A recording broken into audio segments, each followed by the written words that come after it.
The room went silent, not because Bruce Lee struck, but because no one could see how. It wasn't a theater.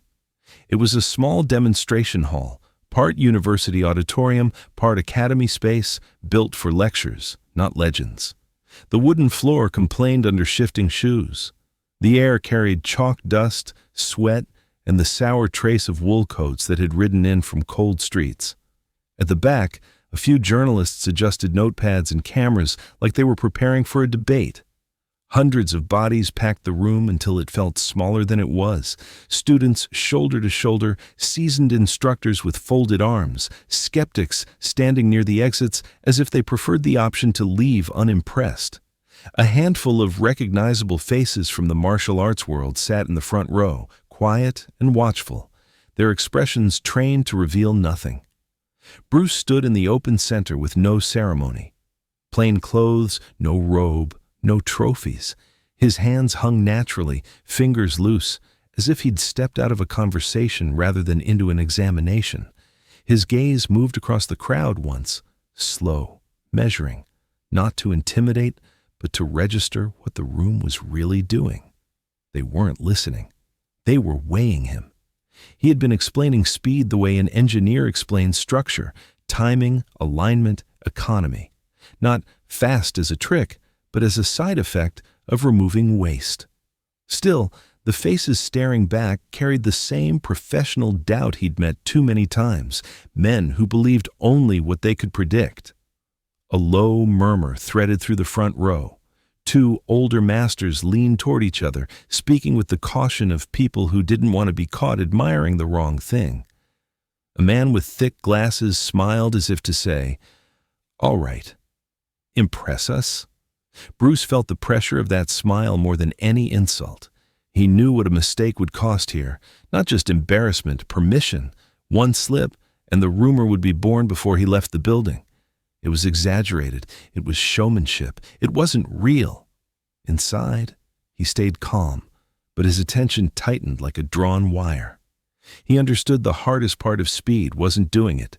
It was being believed. If they don't see it, he thought, that doesn't mean it didn't happen. He demonstrated once, small movement, short distance, no dramatic wind-up.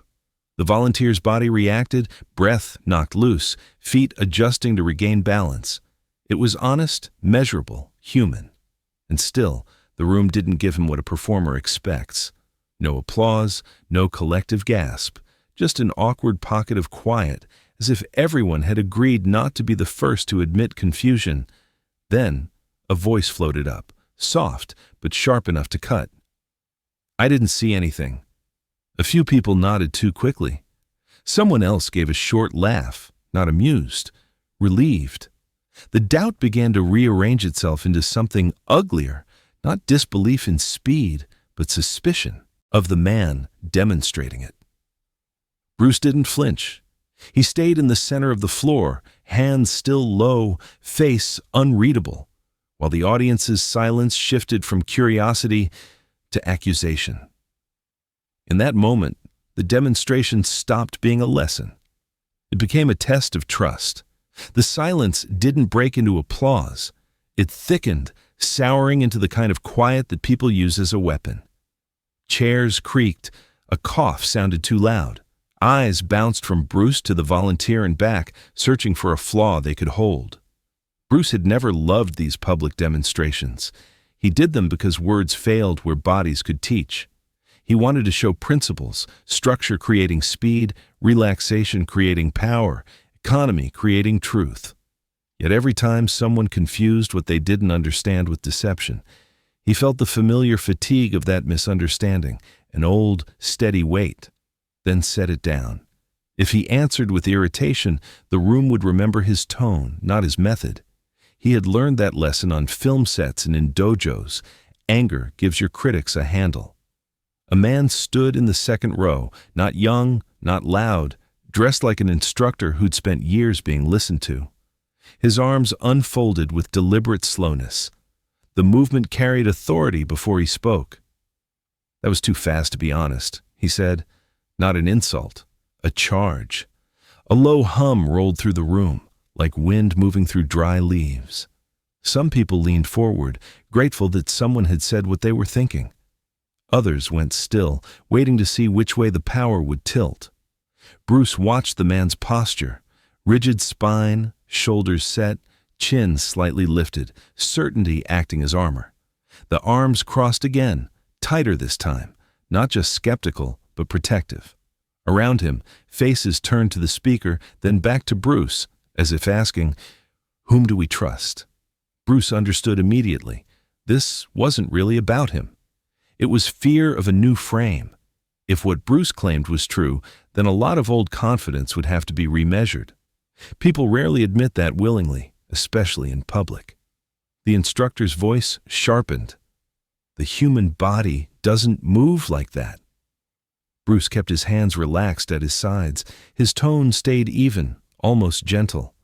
"It moves," he replied. "Just not the way you're used to watching." A few scoffs answered him. Someone in the back muttered, "Convenient." Then another voice, closer, louder, piled on, trying to turn doubt into a verdict. "If we can't see it, how do we know you're not selling something?" The word selling hung in the air, ugly and personal. Bruce didn't react outwardly, but he felt the room dividing, those who wanted explanation and those who wanted him exposed. He didn't defend himself. He didn't launch into theory. Instead, he went quiet. That pause did more to raise the temperature than any argument could have. The crowd filled it with their own meaning: arrogance, evasion, calculation. Even the sympathetic faces looked uneasy, as if they wished he'd just say the right sentence to restore order. Bruce lifted his eyes and let them settle on the instructor again, steady, unblinking, not hostile, simply present. "Let's change the conditions," he said at last. The instructor's brows drew together. "Meaning?" Bruce didn't smile. "You choose where to stand. You choose who comes up here. We'll make it clear." The room leaned forward as one. Now it wasn't a demonstration of speed. It was an experiment in front of witnesses, an invitation for everyone to risk being wrong out loud. The room didn't get loud again. It got restless in smaller ways, shifting soles on wood, a chair scraping half an inch, the dry click of someone's pen. The noise moved inside people, not above them. The instructor stayed standing, shoulders squared as if he spoke for the entire hall. The certainty in his posture invited others to borrow it. A few heads nodded in rhythm, grateful for a simple conclusion. If it can't be seen, it can't be real. Someone called out, trying to sound reasonable. "If it's legitimate, do it slower." The suggestion landed like logic, and that was the danger. Bruce understood the trap immediately. Slow it down, and you change the mechanism. You replace timing with effort, efficiency with display. The audience would get what they asked for and learn the wrong lesson. He didn't argue. He studied. Not their hostility, their need. They wanted confirmation, not comprehension. They were staring directly at the problem and still using old eyes. Inside, his thought was clean. Speed isn't the goal. It's the residue of being correct. He raised one hand, palm open, not commanding, simply asking the room to hold itself. "I need a volunteer," he said. Not the smallest man, not the biggest, not the eager student in front. He let the room offer someone who would feel fair to everyone. A man in his late 20s stepped forward. Average build, confident enough to walk but tense enough that his shoulders rode too high. He looked out at the crowd once, as if checking whether he was about to become a joke, then faced Bruce. Bruce positioned him close, uncomfortably close, inside the distance where people start to think in instincts instead of opinions. The volunteer's breathing changed, short and shallow, before anything happened. Bruce spoke plainly, like a teacher outlining an experiment. "I'm not hiding movement," he said. "Watch my hands, watch my shoulders. I'll tell you where the contact will be." He pointed to the center mass, sternum line slightly below. Not dramatic, almost clinical.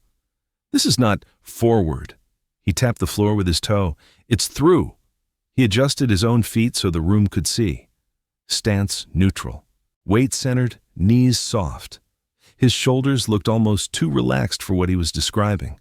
His hands stayed open, fingers loose, as if he were about to shake someone's hand, not strike them. The instructor cut in, voice edged with impatience. "Don't stand that close. We won't see anything." Bruce nodded, accepting the criticism without surrendering to it. "Fine," he said. Then he stepped closer anyway. Another fraction, reducing the space until it seemed absurd. The audience murmured, confused by the logic. Closer should be easier to see, yet it felt like he was making it harder on purpose. The volunteer swallowed. His abdomen tightened. He braced before contact, betraying himself. The body was already answering the question the mind was still debating. Bruce noticed the flinch and didn't correct it. He let it be part of the lesson. He looked at the instructor briefly, not triumph, not challenge, an invitation to watch without pre-deciding. "Ready?" Bruce asked the volunteer. The man nodded too fast. Bruce didn't take a fighting stance. He didn't load up. He only settled his weight a hair lower, as if preparing to step off a curb. The hall quieted to the edge of discomfort. No one was thinking about applause now. They were thinking about being wrong in public. Bruce's voice dropped to something almost conversational. "Don't blink." And the air in front of him seemed to tighten, waiting for the moment where the mind would try to follow. And fail. You could hear breathing, hundreds of quiet, private breaths stacked on top of each other. The volunteer's chest rose a little too high. The instructor's arms stayed crossed, but his fingers tightened against his sleeves. Bruce's voice was ordinary, almost offhand. "Don't blink." No drum roll, no stance, no visible start. The motion began in his feet, an impulse so small it didn't register as a step. Pressure traveled up through his legs, through a relaxed torso, carried by alignment instead of tension. His shoulder didn't rear back, his elbow didn't swing wide. From the outside, it looked like nothing more than a slight settling of weight. Then, there was contact, a short touch into the center mass, delivered as if he were tapping a door to get someone's attention. Except the force didn't stop at the surface. It passed through.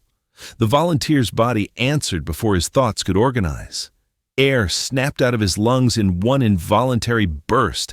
His eyes widened, surprised at his own reaction. His feet shuffled back half a step, not theatrical, pure reflex, a system trying to regain balance. His hands rose too late, as if the decision to defend arrived after the event. He managed, voice cracked by the missing breath. "I felt that." The words were plain, almost childish, and that was what made them devastating. There was no performance in them, only honesty. The room didn't erupt. It froze. Skeptical faces went still, caught between embarrassment and recalculation. The problem was no longer speed. The problem was that their eyes had been looking for the wrong signals, big wind-ups, visible strain, the kind of violence that announces itself. Someone near the aisle whispered, stunned. "I was watching, and I missed it." The instructor's jaw worked once.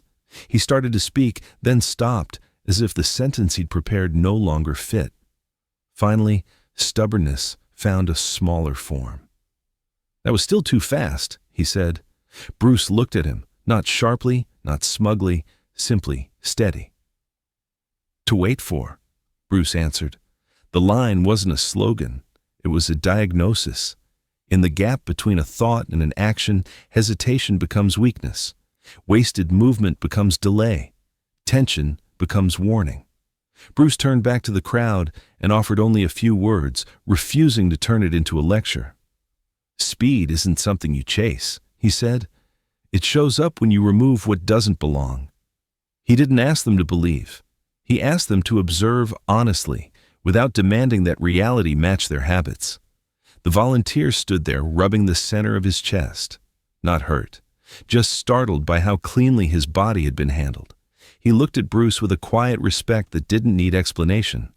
The instructor uncrossed his arms at last. No apology, no dramatic concession, just a slow nod, small, reluctant, real, like a door opening a fraction to a room he'd insisted didn't exist. Bruce stepped away as if nothing extraordinary had happened, leaving the center of the floor empty again. The hall began to exhale, but the air was different now. Not because they had finally seen the strike, because they understood that seeing wasn't the same as knowing.